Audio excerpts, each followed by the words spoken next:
Jabal Sur. Kenapa Jabal Sur? Ada apa sebenarnya di Jabal Sur ini? Ya.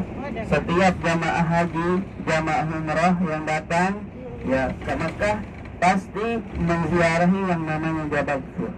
Ya. Jabal Sur. Ya. Jangan salah baca ya. Dulu teman saya ada baca buku sejarah disuruh sama Syekh Jabal Sur katanya. Ketawa kita semuanya. Ya, Saur itu artinya banteng. Ya, gunung banteng. Itu. Jadi lucu. Baik Bapak Ibu, Jabal Sur adalah salah satu gunung yang ada di selatan Mekah Al-Mukarramah. Di selatan Mekah, ya. Sekitar 6 kilo dari pusat Mekah Al-Mukarramah, yaitu Masjidil Haram. Ya. Jadi kisahnya Jabal Sur ini adalah tidak lepas dari sejarah bagaimana Rasulullah Sallallahu Alaihi Wasallam berhijrah dari Mekah menuju Madinah Al-Munawwarah. Dulu Rasulullah, ya, ketika dilahirkan, Rasulullah dilahirkan pada tanggal 12 Rabiul Awal, Bapak Ibu. Begitu dilahirkan, banyak orang yang senang, berbahagia. Bahkan, ya, pamannya Nabi, ya, bisa dikatakan paman, namanya Abu Jahal, ya, Abu Jahal, ya.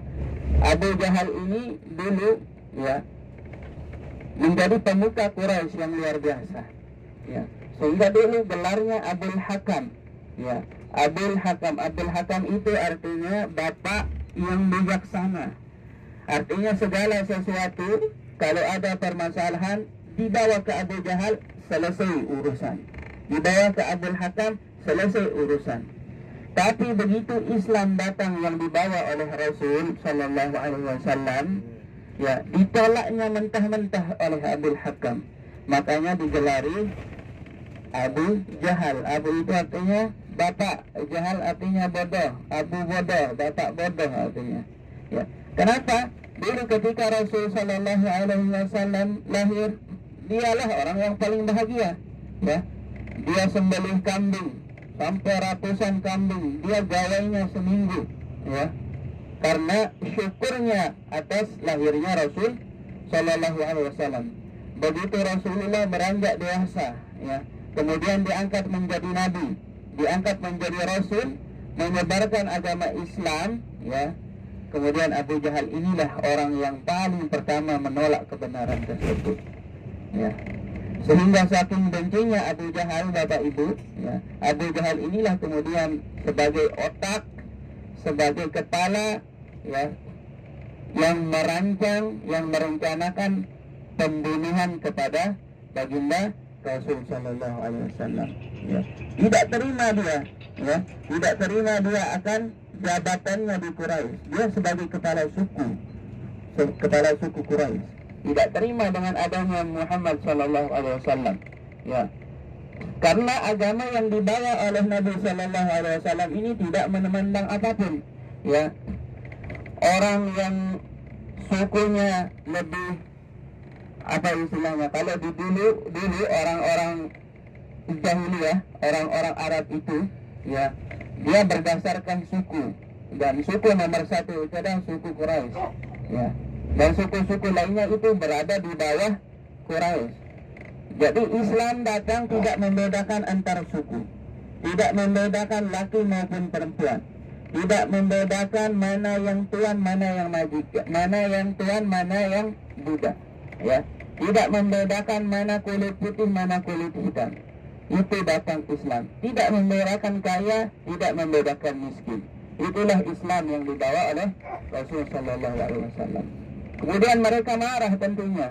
Kita ini golongan orang-orang terhormat, ya, kalau begini terus akan jatuh kehormatan kita, katanya. Kita ini golongan orang-orang kaya, kalau disamakan dengan orang miskin, ya nggak bisa lah, katanya. Akhirnya karena banyak yang protes, kemudian diadakan sayembara oleh Abu Jahal. Siapa yang bisa mendatangkan Muhammad hidup maupun mati di depanku, baginya 100 ekor unta, ya. Sehingga para para pemuda, ya, tua muda, ya, berusaha bagaimana caranya mendapatkan Muhammad ini dalam keadaan hidup maupun mati. Akhirnya pada suatu malam, Bapak Ibu, ketika Rasulullah SAW hendak berhijrah, singkat cerita, ya, ditunggu oleh 7 pemuda, ya, dari masing-masing kabilah, masing-masing suku. Kenapa masing-masing suku? Dicarilah orang-orang yang paling kuat daripada masing-masing suku, pemuda-pemuda terkuat mereka. Karena kenapa? Kalau membunuh ini Bani Hashim dari Quraisy ini, nanti akan mendatangkan malapetaka bagi suku yang lain. Sehingga setiap suku itu memberikan perwakilan, ya, sehingga kalau terbunuh Muhammad SAW, maka semua suku membunuhnya. Dalam artian tidak ada perkelahian di antara suku. Karena suku Bani Hashim, kabilah Bani Hashim dari Quraisy ini adalah suku tertinggi, ya. Kalau terbunuh, maka akan terjadi pergejolakan yang luar biasa di antara suku-suku Arab yang ada di Mekah. Sehingga dikirimlah 7 pemuda dari masing-masing suku, ya. Ditunggu Nabi, kapan Nabi mau keluar ini hijrah, ya. Karena rencana hijrah Nabi udah tahu, ya, ditunggu, ya. Begitu Rasulullah SAW mau keluar, diintip dari pintu, ternyata banyak yang menunggunya, ya. Ini diceritakan dalam surat Yasin yang sering kita baca. Wa ja'alna min baini aydihim sadda wa min khalfihim sadda fa arshaynahum fahum la yubsirun. Wa ja'alna min baini aydihim sadda, dan kami jadikan di antara mereka itu tembok penghalang, ya. Wa min khalfihim sadda, dan di antara belakang mereka juga ada tembok. Fa'alushaynahum fahum la yubsirun, dan kami butakan mereka tidak melihat bagaimana pergerakan Rasul sallallahu alaihi wasallam. Akhirnya pagi-pagi mereka ketika bangun, melihat keadaan bahwa ternyata Muhammad masih terbaring, katanya. Muhammad masih terbaring, kita tunggu sampai dia bangun. Akhirnya keluar dari pintu, yang keluar itu Ali, ya, Ali dengan pedangnya keluar, bukan Muhammad. Ternyata Muhammad yang dia cari sudah pergi berhijrah. Tapi tidak selesai sampai itu. Ketika diketahui Rasulullah, ternyata bukan Rasulullah yang di dalam kamar dikejar Nabi, ya. Makanya Nabi perjalanan hijrahnya itu tidak langsung ke utara, dari Mekah langsung ke utara. Nabi transit dulu di Jabal Fur, ya, di arah selatan, ya. Kok bisa, ya, seorang seharusnya kalau kita pergi ke Madinah Al-Munawwarah, ya, itu langsung ke utara. Ini Nabi ke selatan, ya, untuk mengelabui musuh, ya. Kalau Nabi langsung ke utara bisa dikejar, tapi Rasulullah SAW ke selatan dulu, naik dulu di Jabal Fur, ya, naik di Jabal Fur, bersembunyi di Jabal Fur.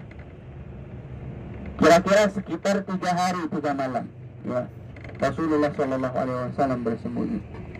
Begitu datang bersama Abu Bakar, ya, di mulut gua, ya, Abu Bakar, ya, stop dulu Nabi, jangan masuk dulu, ya, kita harus sterilkan dulu ini tempat, katanya, ya. Bisa jadi ada binatang-binatang berbisa yang ada di tempat ini. Sehingga Rasulullah SAW diam di depan mulut gua, ya. Abu Bakar kemudian mengecek, dilihatnya banyak sekali lubang-lubang, ya, yang ada di Gua Fur. Kemudian karena tidak menemukan sesuatu yang dipakai untuk menutup, ya, akhirnya Abu Bakar merobek jubahnya. Setiap robekan jubahnya itu, ya, dipakai untuk menutup lubang-lubang yang ada di dalam Gua Fur, ya, ditutup. Hingga pada akhirnya ada satu lubang, ya, ada satu lubang yang tidak bisa tertutupi oleh sisa daripada sobekan jubah Abu Bakar, ya. Tapi Abu Bakar mempersilahkan Rasulullah masuk, ya. Sementara satu lubang itu, Bapak Ibu, ya, dipakailah tumitnya Abu Bakar untuk menutupi satu lubang tersebut. Sehingga masuk Rasulullah, langsung tidur di pangkuannya Abu Bakar karena Rasulullah begitu capeknya. Masya Allah, itulah persahabatan di antara Rasulullah dan Abu Bakar. Sehingga pada saat tidurnya Rasulullah, ya, kemudian tiba-tiba ada ular yang mematok kaki daripada Abu Bakar, tumit Abu Bakar. Ya. Ular ini mematok. Ya. Kemudian Abu Bakar menahan rasa sakitnya, menahan. Begitu kuat bisa ular itu menjalar ke seluruh tubuhnya, sehingga air mata Abu Bakar pun menetes ke pipi Rasulullah Sallallahu Alaihi Wasallam. Dan Rasulullah terbangun, wahai Abu Bakar, ada apa gerangan? Ya, kenapa sampai engkau menangis? Kenapa sampai engkau memberi, wahai Abu Bakar? Ya. Abu Bakar menjawab, wahai Rasulullah, tadi ya ketika aku menutup lubang, satu lubang yang belum ketutup oleh jubahku, ya, disitulah aku kemudian menutup pakai tumit, keluar ular dari sana dan mematokku, wahai Rasulullah. Langsung Rasulullah meludahi bagian tubuh yang dipatok oleh ular, bagian tubuh Abu Bakar, sehingga Abu Bakar merasa lebih fresh, merasa lebih segar, merasa lebih semangat, merasa lebih kuat Abu Bakar karena ludah Rasul Sallallahu Alaihi Wasallam. Sehat langsung Abu Bakar. Kemudian Rasulullah menanyakan kepada ular tersebut, wahai ular, engkau tahu siapa ini, ya, yang engkau gigit, yang engkau patok? Ini adalah Abu Bakar, sahabatku, ya, yang menemaniku, yang setia menemaniku kemanapun aku pergi. Kenapa engkau gigit?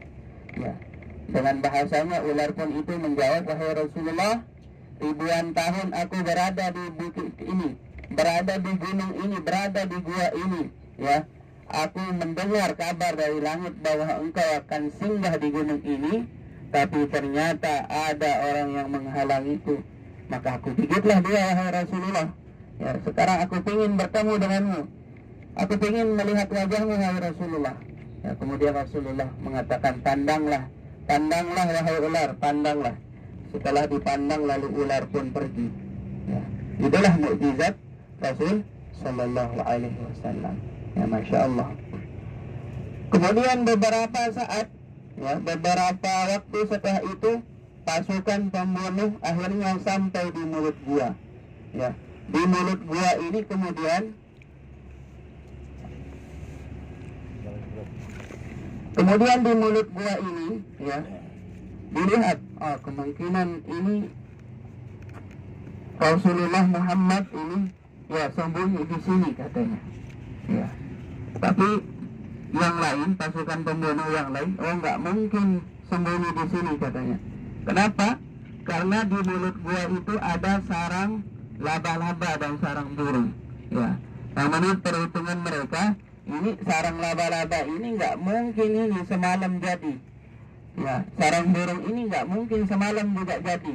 Ya. Akhirnya berdebatlah mereka. Bisa jadi. Ya, berdebat mereka, akhirnya mereka memutuskan bahwa tidak ada orang di dalam sana. Tapi seandainya kalau sekalipun mereka menengok ke dalam, akan kelihatan kaki baginda Rasul Sallallahu Alaihi Wasallam. Tapi itulah mukjizat Allah, mukjizat Rasulullah, ya, pertolongan Allah kepada Rasulullah Sallallahu Alaihi Wasallam. Ya, la takhaf wa la tahzan, innallaha ma'ana. Ya, Abu Bakar gemetaran mendengar percakapan mereka di luar, sementara Rasulullah menenangkan hati Abu Bakar. La takhaf wa la tahzan, jangan engkau takut, jangan engkau bersedih, innallaha ma'ana. Ya, sesungguhnya Allah bersama kita. Sehingga akhirnya Rasul Sallallahu Alaihi Wasallam setelah beberapa hari singgah di sana, ya, kemudian Rasul Sallallahu Alaihi Wasallam langsung menuju ke Madinah Al-Munawwarah. Ke Madinah Rasulullah karena ke arah selatan, ya, dibantu oleh seseorang Yahudi namanya Abdullah bin Uraikid. Ya, Abdullah bin Uraikid inilah sebagai penunjuk jalan Rasulullah, ya, bersama Abu Bakar, yang mengantarkan Rasulullah sampai ke daerah Kuba. Ya, kemarin kita lewati Aspan, kita lewati Wadi Kudaid, ya, itu tempat-tempat transit Nabi juga, tempat-tempat istirahat Nabi juga, ya. Itulah sejarah Rasul Shallallahu Alaihi Wasallam di Jabal Thur ini. Insyaallah nanti di Jabal Thur kita akan turun sebentar, kita akan foto-foto. Setelah itu kita kembali ke bis.